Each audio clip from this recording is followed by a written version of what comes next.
Hello, I'm Tom Kimmel. Femke Cote, thank you again and again for that effusive, inflated, hyperbolic introduction that I provided for you. Stay with me, folks, and I promise you some facts you have never heard before, some free stuff, and hopefully some fun along the way. After all, it's my job to talk today and your job to listen. Should you finish before I do, then God bless you. Here are the main characters in today's class. The Pearl Harbor story boils down to almost everyone in Washington versus the Hawaiian Command, Admiral Kimmel and General Short. The important exception is Captain Lawrence Safford, the head of Naval Communications Intelligence in Washington, D.C., who dared to tell the truth.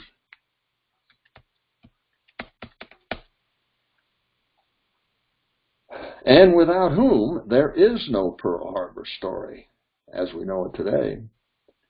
Notwithstanding the preceding, the Pearl Harbor story today still boils down to Washington, D.C. versus Kimmel and Short.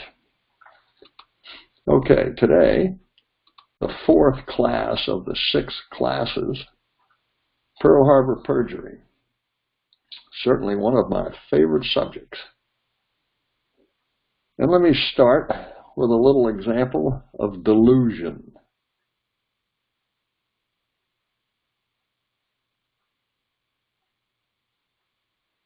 Delusion and denial. Delusion and denial, an unbeatable parlay. Jerry, just remember, it's not a lie if you believe it.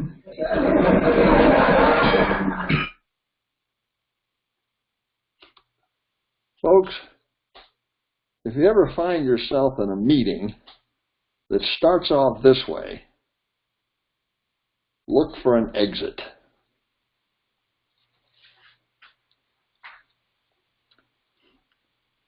Okay, what is perjury anyway? Well, here's what the statute says. Having taken an oath before a competent tribunal that he will testify truthfully, willfully states any material matter which he does not believe to be true, is guilty of perjury and shall be fined or imprisoned not more than 5 years or both. How about subornation of perjury? What's that? Here we go. Whoever procures another to commit any perjury is guilty of subornation of perjury and shall be fined or imprisoned not more than 5 years or both. Finally, consider this high road from my West Point friends. Officers must always revere the truth. They must also never be in fear of it, since the truth, as well as the absence of fear about it, cements the bond of trust between officer and society. It is always to be pursued and displayed with exceptional vigor. Utter transparency is the desired, indeed obligated, state between the accountable officer and the American people. That means, as a matter of highest principle, that the officer speaks the truth, the whole truth, and nothing but the truth at all times, because he or she is perpetually under moral oath upon accepting the commission. Given this attitude and behavior, coupled with the concept of selfless service, fear of the truth holds no power whatsoever over the officer. It is, in fact, his or her very best companion during the long journey of service. Well, can't beat that. Let's consider this. After 9/11, Larry King asked the terrorism czar, Richard Clark, this question: is somebody lying about this 9/11 matter? Czar Clark replied, no. You know, Larry, people in this town of Washington, D.C. are too smart to lie, especially under oath. Now let's analyze that. And of course, to do so, we have to have an understanding of what magic was. Magic was a code word for the secret American decoding of Japanese diplomatic and spy communications. Magic provided indications prior to the Pearl Harbor attack of the time, place, reason, and deceit planned to cover the attack. Hawaii, meaning Admiral Kimmel and General Short, had no magic. Washington, D.C., Manila, meaning General MacArthur, and Admiral Hart, the commander-in-chief of the Asiatic Fleet, and the British, they all had magic. But of course, Kimmel did not, nor did the director of the FBI, nor did the coordinator of information, William Donovan. Later, the head, the Office of Strategic Services, think the CIA. None of those folks had magic. But consider, recent information strongly indicates that the Soviets, meaning Stalin, had access to magic. This, of course, I've had to cover in a previous class. The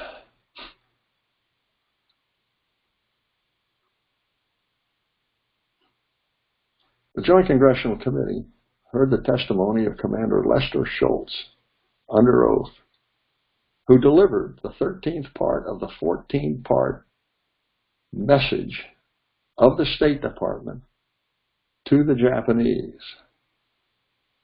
Commander Schultz delivered that 13th part at 9 p.m. Saturday night, December 6, 1941, the night before the Pearl Harbor attack. Commander Schultz gave the message to President Roosevelt, and he declared this means war. The President turned that message over to his #1 confidant, Harry Hopkins, and Hopkins agreed this means war. The question now became for investigators, what did the Commander-in-Chief do after he read a secret communication from the enemy and declared this means war? Investigators opine, clearly the Commander-in-Chief, reading such a message and making such a declaration, would of course immediately contact the head of his army and the head of his navy. Not to do so would be dereliction of duty on his part. So, investigators now turn their attention to where the head of the army and the head of the navy were on Saturday night before the attack. And the #1 question was, where was the army? The army head, General George Marshall. Well, Marshall testified before the Joint Congressional Committee that he couldn't remember where he was the night before the attack. On multiple occasions, he declared that, in spite of the fact that General Marshall was renowned for his photographic memory. He wasn't at all clear where he was Sunday morning, when he still had plenty of time to warn the armed forces worldwide of the threat. And of course, General Marshall was the #1 man responsible for warning our armed forces of the threat. So, General Marshall, where were you when your only boss, the President of the United States, was reading a secret communication from the enemy and declaring this means war? Well, he couldn't remember where he was Saturday night. He was very vague as to where he was Sunday morning. So investigators now frustrated, asked General Marshall, okay, General, you can't remember where you were the night before. You don't have any independent recollection of what you were doing Sunday morning. Where were you, sir, when you actually got the word that Pearl Harbor was under attack? And of course, I would normally ask my audiences, where were you when certain events took place? But this audience is so young, I'm not going to take that tact. Where were you, General Marshall, when you actually got the word Pearl Harbor was under attack? General Marshall, under oath, replied he did not know where he was. I like to contrast that with Winston Churchill when he was asked the same question. He replied that he was at his country home in Chequers, and satiated with emotion, he went to sleep and slept the sleep of the saved and the thankful. His recollection was much stronger, apparently, than Chief of Staff General Marshall. Before the Army Pearl Harbor Board, General Marshall had, without malice, caused perjured testimony to be presented to the Army Pearl Harbor Board. Marshall had ordered his subordinates to lie to the Army Board, and they had complied. Generals Osman and General Clark transmitted to General Miles, the head of Army Intelligence, instructions from General Marshall that General Miles was not to disclose to the Army Pearl Harbor Board any facts about magic. Accordingly, General Miles obeyed that instruction. In other words, he lied to the Army Pearl Harbor Board. Evidence of subordination of perjury can't get any clearer than this.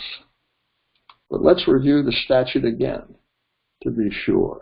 Whoever procures another to commit any perjury is guilty of subordination of perjury and shall be fined or imprisoned not more than 5 years or both.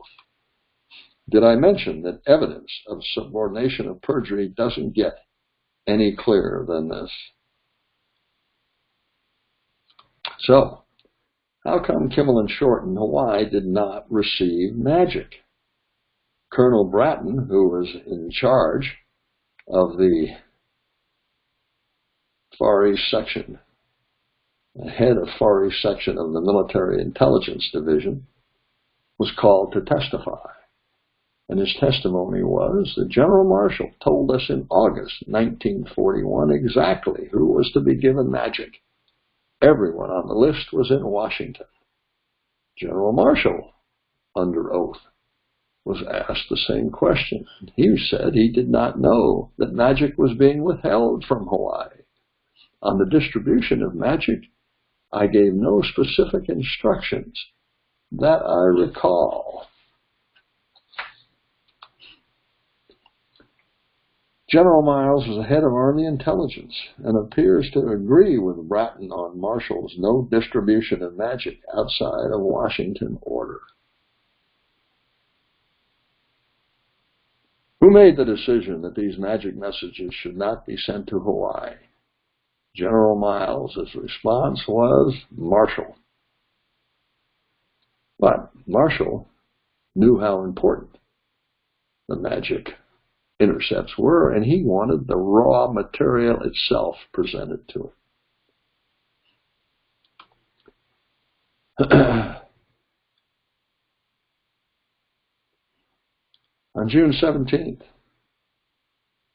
1940, when conditions were much less menacing than in December 1941, Naval Intelligence lost radio track of the Japanese fleet for a few days.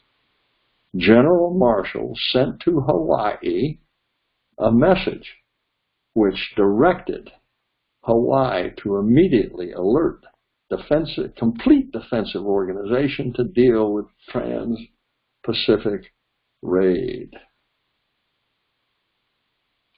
With that in mind, Senator Ferguson of the Joint Congressional Committee asked General Marshall Why did you not just use the telephone to alert Hawaii on December 6th and December 7th, 1941? And General Marshall's amazing response under oath was that alerting the garrisons, in other words, alerting Hawaii, could be construed as a hostile act. Alerting the garrisons could be construed as a hostile act? Does this make reason stare or what, folks?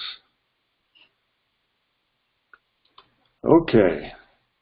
Yes, you're doing just fine, General.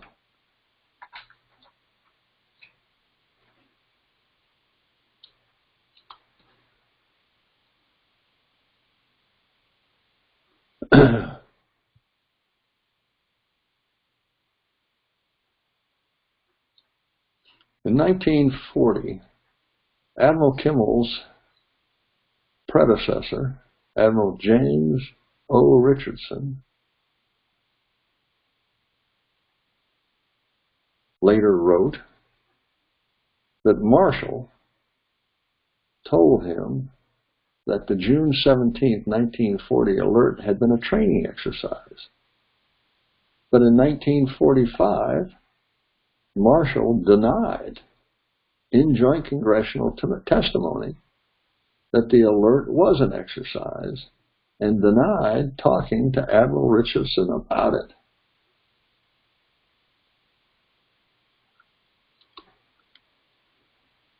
General Marshall's letter to Governor Dewey was a clever deception because prior to the attack, Magic gave indications of the time, place, reason, and deceit plan to cover the attack.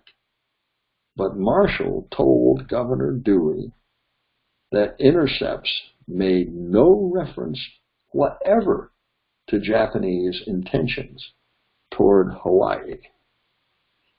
This deceptive letter went a long way to getting President Roosevelt reelected because his competitor, Governor Dewey, was now hamstrung.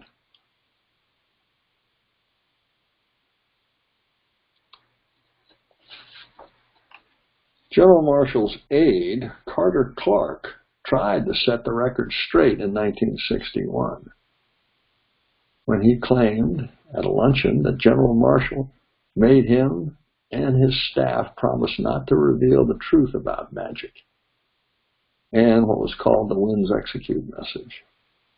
Marshall had ordered files destroyed.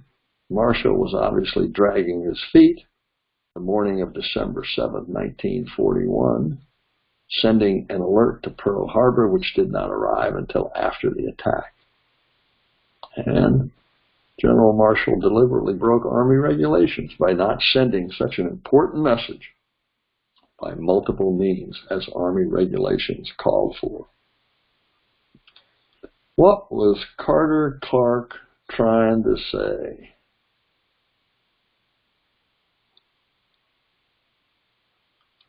Carter Clark actually led one of the official 10 Pearl Harbor inquiries. But he did not mention his special knowledge. So he, too, has a lot to answer for.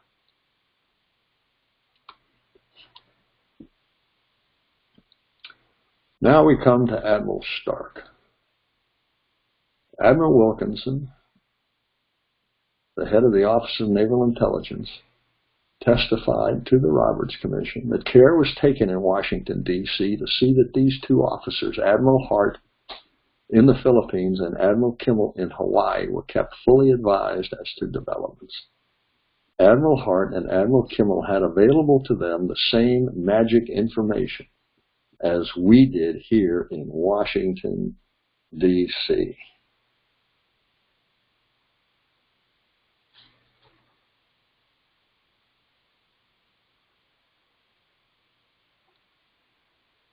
That, of course, was an outrageous lie.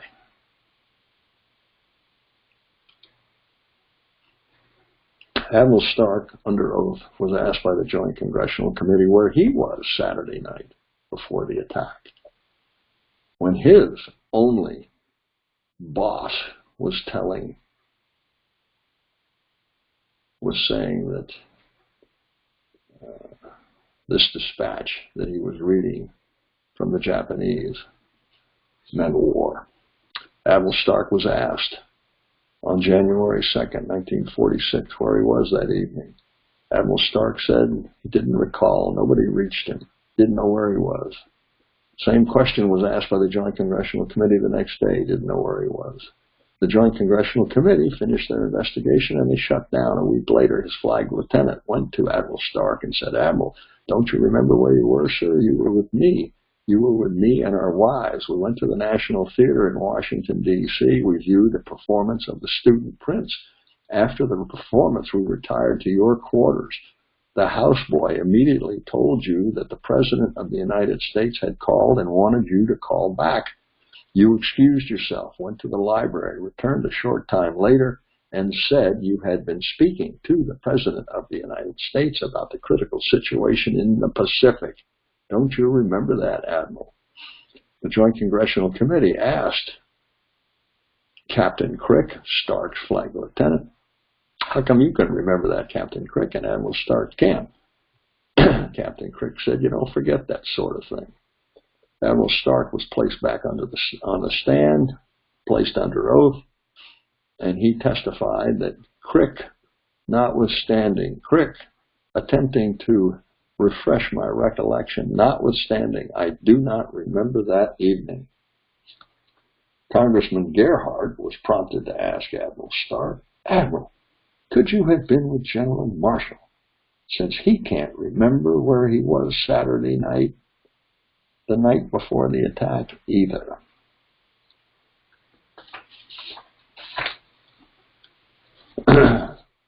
Another of Admiral Stark's aides, Admiral Smedberg, wrote a reminiscence which was published in 1981, in which Admiral Smedberg said, "I, then Commander Smedberg, kept a wax cylinder record of everything." President Roosevelt said to Admiral Stark, the President would call up and say, "Betty," which was a nickname for Admiral Stark, "I want this done right away," and he'd give 5 or 6 things in rapid fire order. Admiral Stark would say, "Yes, Mr. President, yes, Mr. President, yes, Mr. President." "Have you got that, Betty?" "Yes, Mr. President," and hang up. The buzzer would ring in my office and I would go in to hear Admiral Stark say, "Did you get all that, Smitty?" "Yes, sir, we'll get going on it." I, Admiral Smedberg, monitored nearly every conversation Admiral Stark had, and I made a record of almost all of them. Every now and then, when it was a personal thing, Admiral Stark would tell me to destroy the record. In 1944, the Naval Court of Inquiry interrogated Admiral Stark extensively under oath. Question number 388 from the Naval Court of Inquiry to Admiral Stark was, "Did you, Admiral Stark, ever keep any record of your conversations with President Roosevelt during the year 1941? Admiral Stark answered under oath, "No, I did not." Okay. Let me start the question and answer period by asking you all a question.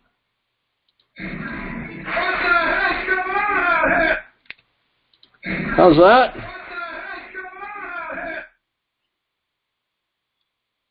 Thank you very much for your kind attention.